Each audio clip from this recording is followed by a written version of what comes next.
the Augustus Suprema Porta statue in the Vatican museums. Look at the center of the breastplate. There's a man handing over a military standard, the eagles, to a Roman soldier.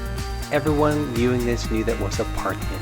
He had pants, and everyone knew what was being referred to. The restitution took place in 20 BC, a diplomatic victory of Augustus, here celebrated on this magnificent statue. The Parthians were the enemy of the Roman state, the grand enemy, the grand empire to the east.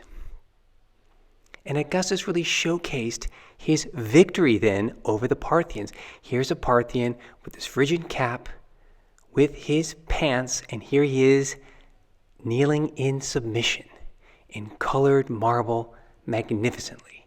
So you put these men on display, these noble barbarians, and you distinguish them from you with colored marble, with their pose.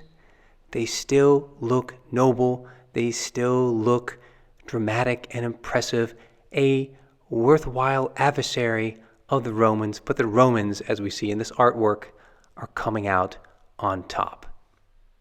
The previous one was from Naples Museum. This is on the Palatine Hill, usually attributed to the decoration in the Basilica Aemilia Pauli in the Roman Forum.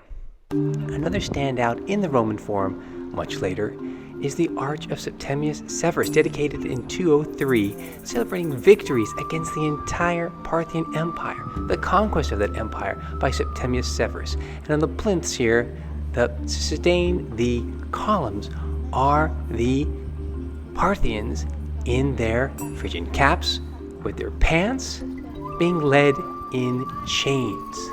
They appear on the small narrative frieze, they appear in the scenes of battles, the grand triumphal panels on the Arch of Septimius Severus, always distinguished by their dress.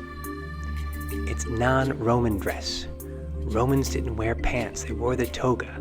So you have these somewhat noble figures with their beards, longer and more unkempt than the Romans, the Phrygian caps, their pants. It was very easy to distinguish them from the Roman soldiers.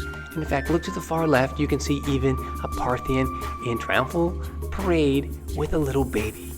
He was going to be enslaved, he was going to be sold off and separated from his children.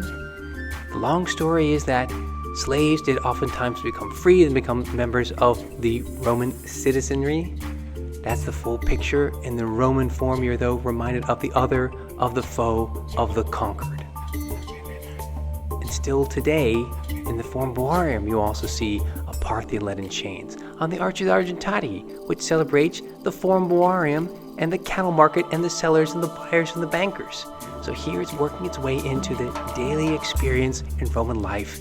It's very easy to distinguish the loser, the other, the foreigner, the Parthian. And there he stands, catching our attention dramatically in the Roman Forum still today.